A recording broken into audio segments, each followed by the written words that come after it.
Eu queria, Tiro, que você começasse primeiro contando sobre como você começou e como você decidiu trabalhar com humor. Porque não é fácil decidir trabalhar com isso, né? Teve influência familiar, mas eu quero que você conte seu início pra gente. Bom, eu quando eu comecei pelo começo, né? Eu fui pelo começo. Na realidade, eu filho de um palhaço de circo, né? Minha mãe fugiu no circo com um palhaço. Minha mãe assistiu o espetáculo, se apaixonou pelo palhaço. E aí, quando o circo foi embora, minha mãe foi embora com o palhaço. E aí, minha mãe fugiu no circo com o palhaço. 9 meses depois, eu nasci no circo. E aí, cara, meu DNA já do meu nascimento ali, já fui escolhido por Deus por ter... Deus poderia ter me colocado para minha mãe se relacionar com um doutor, com um médico, advogado, enfim. Ela botou um palhaço. Deus colocou um palhaço na vida da mamãe. E ali eu já fui já escolhido para ser filho de um dos maiores palhaços da história, se não o maior palhaço da história, que eu considero. E o meu pai, a gente ficou junto até os 3 anos de idade, né? Minha mãe se separou do meu pai, eu tinha 3 anos. Uhum. E aí, quando separou, eu voltei para casa da minha avó, minha mãe voltou para casa da mãe dela, e o circo continuou a rodar. Com 7 anos de idade, minha mãe disse, chegou um circo aqui, chegou no meu bairro, é o circo do teu pai.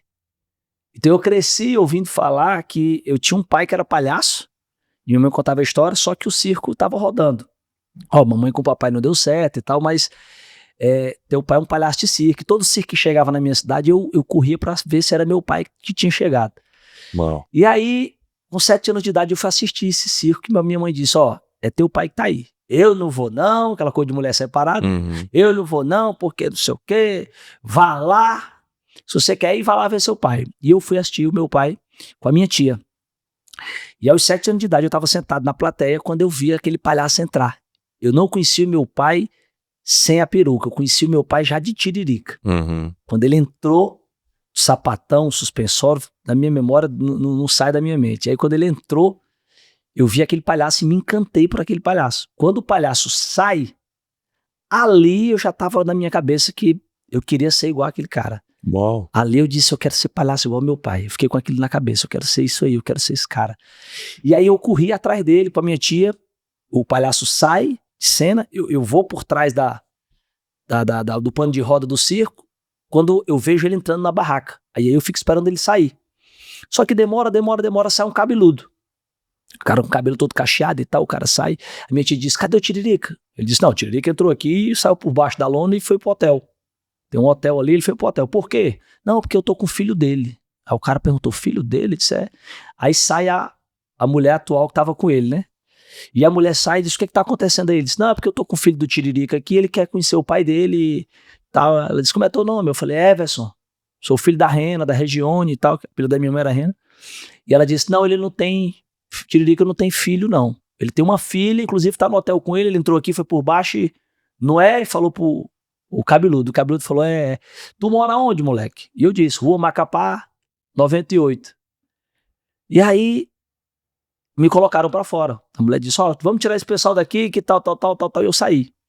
E aí fui pra casa chorando, arrasado. Mamãe, eu não consegui ver meu pai e tal. Quando eu fui falar, chegou um cabeludo com a mulher e tal.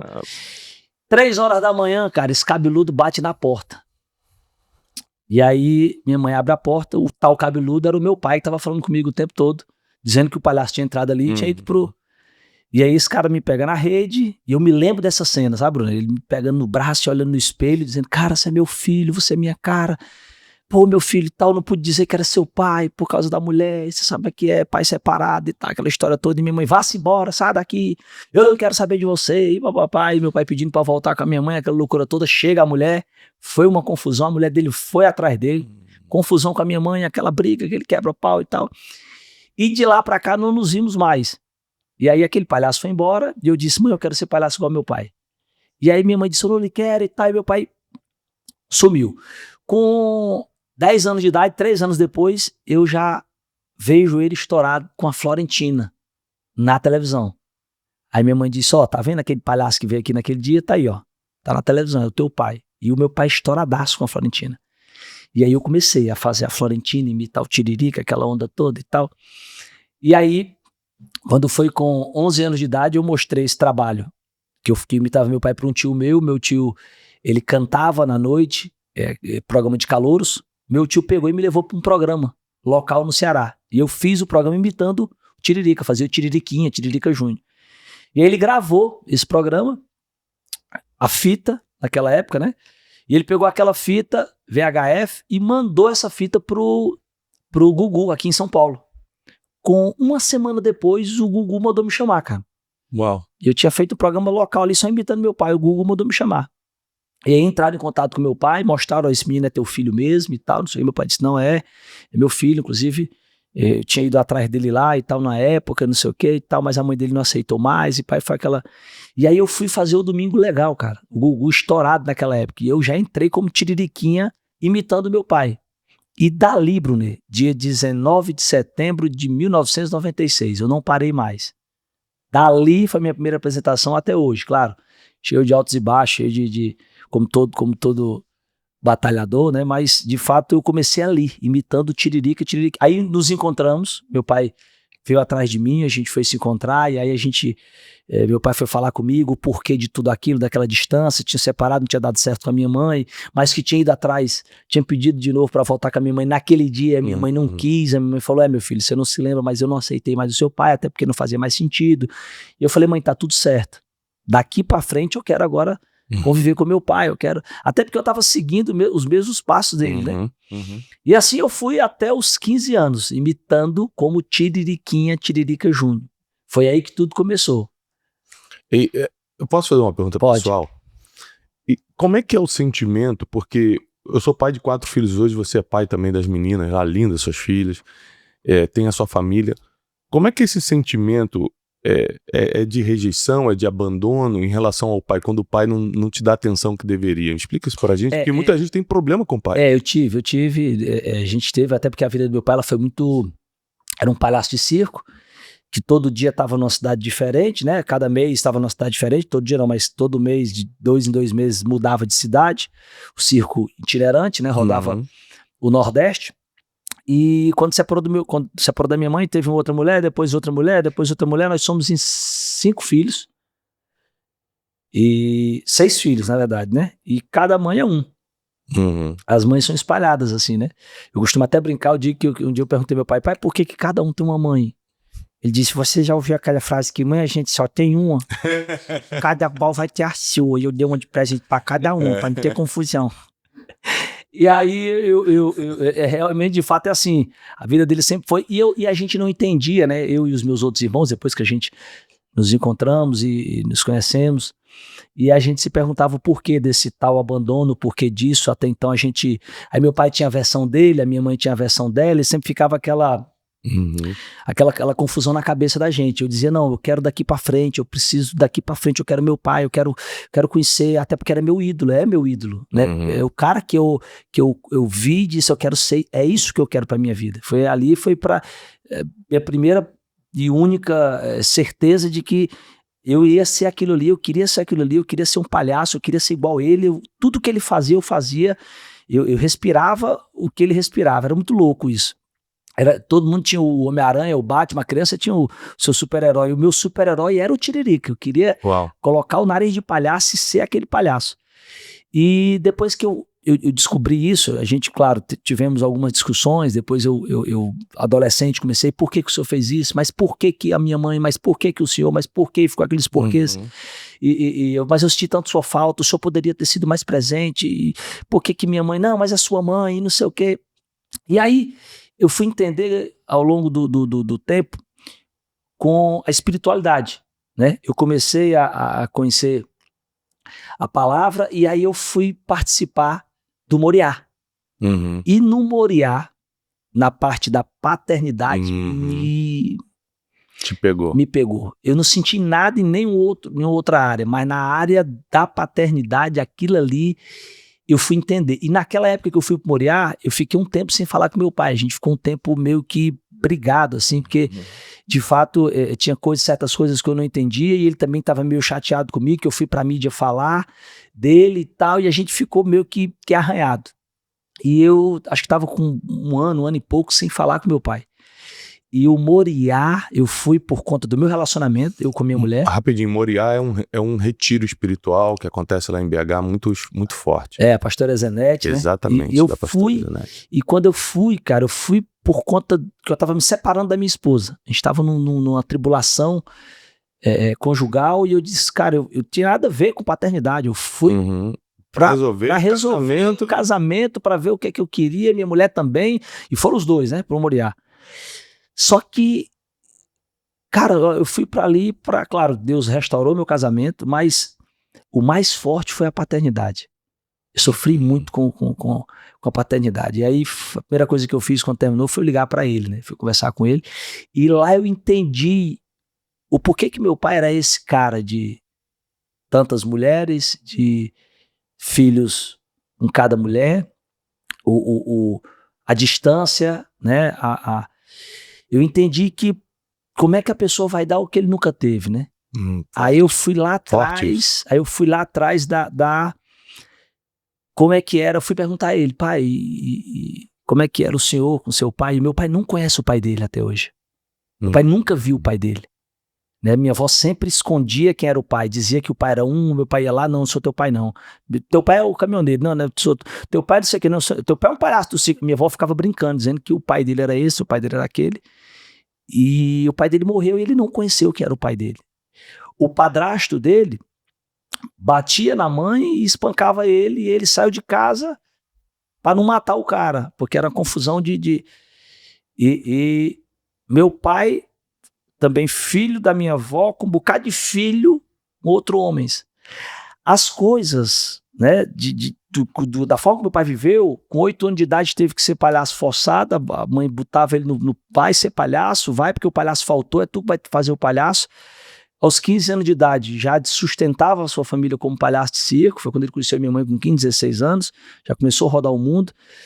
Tentou tirar a minha avó do cara que o espancava, que batia nela, que tentava também agredir ele, que várias vezes o agrediu um outro, saía em brigas, né? E foi uma vida muito complicada. Então, quando eu comecei a ver a vida do meu pai, eu falei, cara, como é que eu posso cobrar desse cara? Se esse cara nunca teve, esse cara nunca sentou à mesa com irmãos, com a mãe, com o pai, como assim eu também nunca sentei, com a minha mãe, com o meu pai, com meus irmãos. E eu comecei a entender e ali eu perdoei, de fato, eu disse, pai, tá tudo certo. Tá tudo certo, o senhor não pode dar o que o senhor nunca teve, né? A história do senhor foi muito, o senhor nem chegou a conhecer o seu pai, eu ainda estou conhecendo o senhor, eu ainda tive a oportunidade de ter o senhor aqui, de estar, a gente zerado daqui para frente, a gente, né, seguir a nossa vida. E aí lá eu perdoei ele, entendi que a pessoa não pode dar o que ela nunca teve, né? Então isso fez com que eu quebrantasse o meu coração e eu dissesse assim, não, eu é que tenho que fazer diferente. Daqui para frente, eu é que não posso seguir esses exemplos, eu é que tenho daqui para frente fazer diferente com as minhas filhas, ser diferente com as minhas filhas, porque a maldição hereditária tá aí, né? Essa consciência que você teve é uma coisa que quem tá em casa, é muito difícil a pessoa no meio do problema ter essa autoconsciência como você teve. Peraí, daqui para frente, vou deletar o passado, vou amenizar essas dores do abandono e daqui para frente. Isso é muito difícil, essa autoconsciência que você teve é muito difícil as pessoas terem. E outra coisa que admiro na sua história é que você buscou ajuda.